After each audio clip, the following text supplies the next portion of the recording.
비닐하우스와 컨테이너에 사는 지역 주민들에게 유일한 안식처였던 초이 화평교회. 2년 전 화재로 교회가 전소됐으나 복구는 요원한 상황입니다. 현장을 취재했습니다. 지구촌 교회가 제3대 최성은 담임 목사 취임식을 갖고 감사 예배를 드렸습니다. 생명의 소중함과 자살 문제의 심각성을 알리는 자살 예방 캠페인 사람 사랑 생명 사랑 걷기 축제가 열렸습니다.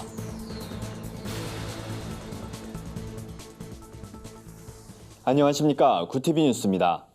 비닐하우스 거주민들에게 유일한 쉼터가 돼준 초이 화평교회는 2년 전 원인을 알 수 없는 화재로 건물이 전소됐습니다.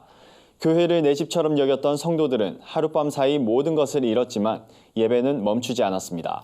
구티비 특별기획 복음이 희망이다. 이번 시간엔 어려운 상황 속에서도 영혼 구원을 위해 고군분투하고 있는 초이 화평교회에 다녀왔습니다. 조유현 기자입니다.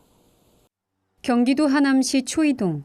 주거용 비닐하우스가 밀집돼 있는 이 지역은 개미촌이란 지명으로도 잘 알려져 있습니다. 양진우 목사는 20여 년 전 이곳에 초이 화평교회를 개척했습니다. 교회는 예수 그리스도의 손길이 필요한 가난한 사람들에게 찾아가야 한다는 소신 때문이었습니다. 그러던 중 2017년 12월 원인 모를 대형 화재가 발생해 교회 건물이 전소됐습니다. 교회가 빨리 복구가 돼서 이제 안전하게 저희들이 이제 마음 놓고 기도하고 신앙생활 할 수 있게 해주시는 게 하나님께 기도 제목이죠. 이제 목사님 이제 건강하셔야지 좋으실 것 같아요. 그것도 기도 제목에 이제 그러니까는 건강하시기를 저희들은 이제 기도하는 거예요. 빨리 이제 복구되기를 이제 기도하고. 다행히 교회의 사정을 안타깝게 여긴 이웃들의 도움으로 3층 건물 중에 1층을 복구해 예배 공간을 겨우 마련했습니다. 하지만 현재는 교회의 어려운 상황으로 인해 복구가 중단된 상태입니다. 양진우 목사는 거동이 불편하거나 나이가 많은 성도들을 위해 평일엔 신방을 다니느라 바쁩니다. 최근엔 산골짜기 컨테이너 박스에 거주하는 성도를 신방하고 오는 길에 사고를 당했습니다. 폭우로 끊긴 비탈길을 내려오다 미끄러진 겁니다. 몸을 가누기도 쉽지 않지만 양 목사는 오히려 쉼을 주신 주님께 감사하다며 한 영혼을 위한 기도에 매진하고 있습니다. 우리 성도들 뿐만 아니라 집이 없는 사람들, 우리 교인들 많은 숫자가 집이 없는데 다 필요 없고 사람 좀 굶지 않았으면 좋겠다. 교육을 또 제대로 받았으면 좋겠다. 가난한 이웃들이 좀 웃었으면 좋겠다. 그게 기도 제목. 양 목사는 이곳 성도들은 삶의 고단함 속에서도 예배를 향한 갈급함을 갖고 살아간다며 힘든 순간들이 많지만 이곳을 지킬 수밖에 없는 이유라고 이야기합니다. 절망적인 상황에서도 감사와 희망의 끈을 놓지 않는 초이 화평교회. 양 목사와 성도들의 간절한 기도가 하루하루 기적을 만들어내고 있습니다. 구티비 뉴스 조유현입니다. 지구촌 교회에서 제3대 최성은 담임 목사의 취임식이 열렸습니다. 최 목사는 오직 겸손함과 사랑으로 사역할 것을 다짐했습니다. 최성은 목사는 진재영 목사가 케냐 선교를 위해 사임한 후 100여일 만에 지구촌 교회 제3대 담임 목사로 취임했습니다. 취임 서약과 성의 증정엔 이동원 원로 목사가 함께했으며 진재영 목사가 교회 열쇠와 사역 매뉴얼을 전달했습니다. 최 목사는 주님이 부르신 곳이기에 순종하고 예수님 자랑에 힘쓰며 나아가겠다고 말했습니다.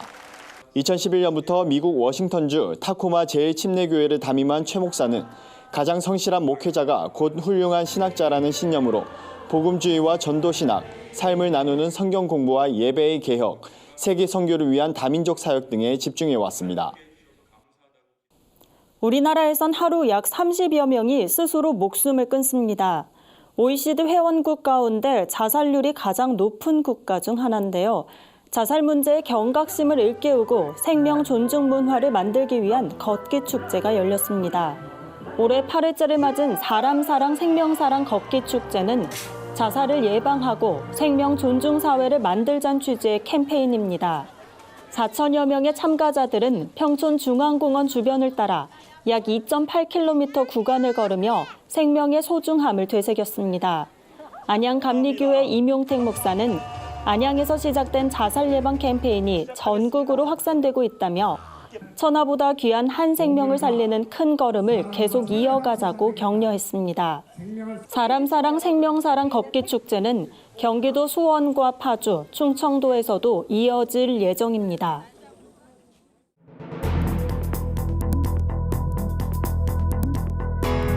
세계 곳곳의 주요 소식을 살펴보는 시간입니다. 일본 정부 대변인인 스가 요시히데 관방장관이 최근 한일 관계 악화의 책임은 전부 한국에 있다고 주장했습니다.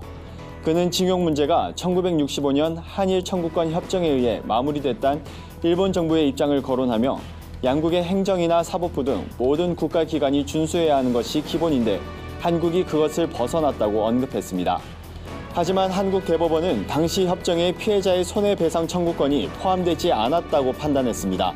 스가 관방장관의 이번 발언은 한국이 약속을 지키지 않는다는 메시지를 국제사회에 알리는 일본 정부의 움직임과 맞닿아 있는 것으로 전문가들은 분석했습니다.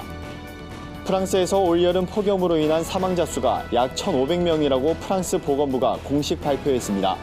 프랑스 보건부는 지난 6월 말 첫 폭염 당시 567명, 두 번째 폭염 땐 868명 등 올여름 두 차례의 폭염으로 총 1,436명이 숨진 것으로 집계했습니다.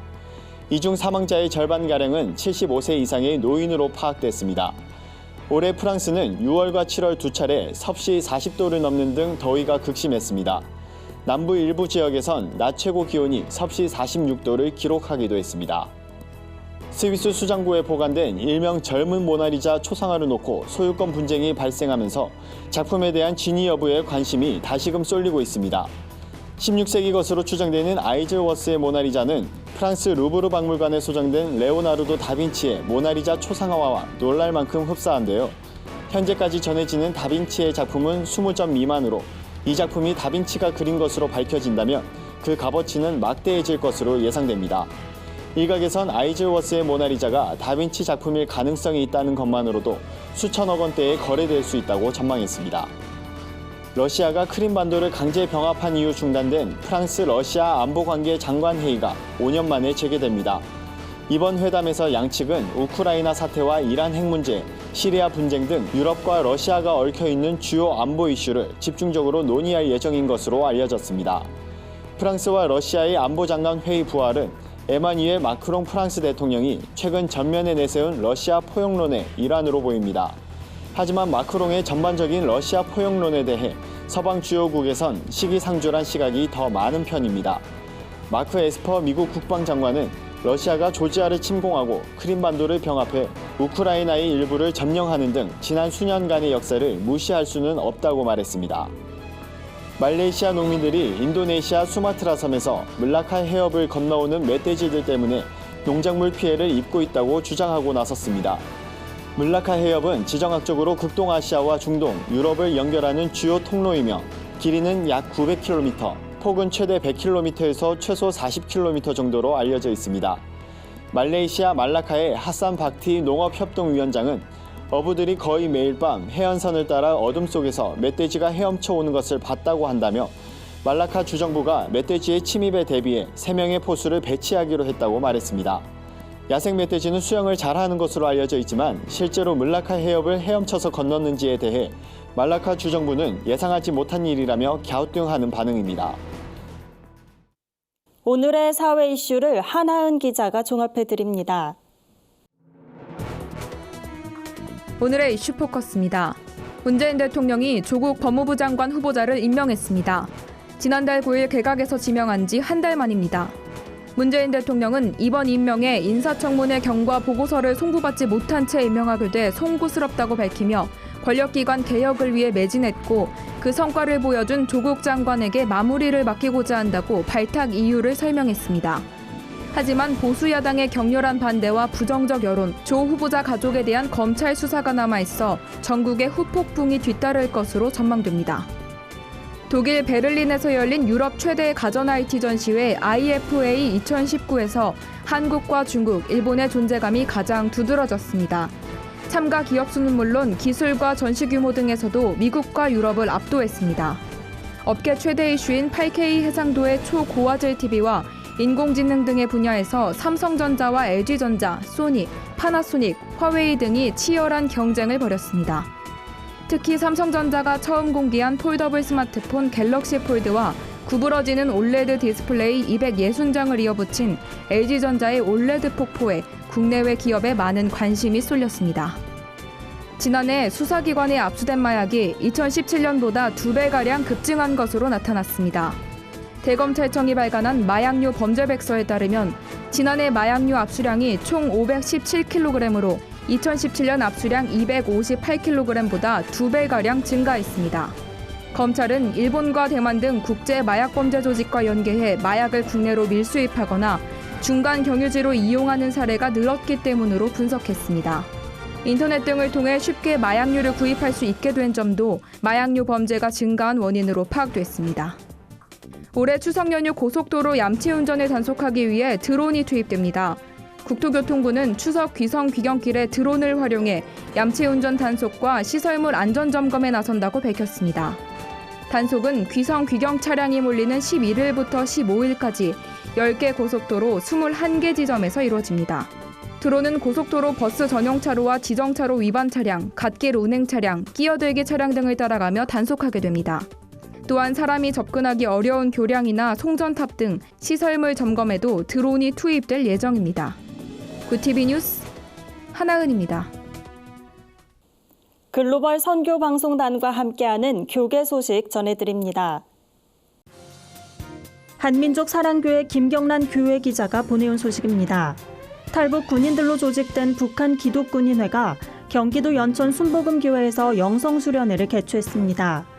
이번 수련회는 북한의 중자와 상자 출신 탈북민을 대상으로 진행됐습니다. 특별히 탈북 예술인들의 공연은 큰 호응을 얻었습니다. 이후 참석자들은 쪽복음 성경을 넣은 120개의 풍선을 북한에 날려보내며 복음 통일을 위해 함께 기도했습니다. 상도교회 박신호 교회 기자가 보내온 소식입니다. 한국기후변화연구원, 한국지질자원연구원 등이 공동 주관한 대한민국 탄소포럼이 강원도 평창군 알펜시아 컨벤션센터에서 열렸습니다.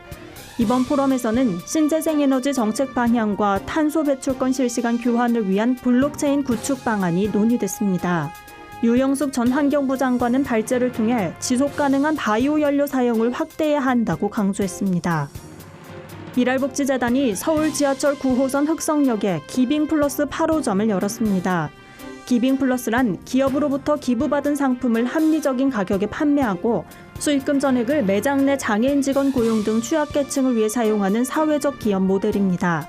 미랄복지재단은 2017년 기빙플러스 석계역점을 시작으로 면목역점, 마곡나루역점 등 매장을 확대해 운영하고 있습니다.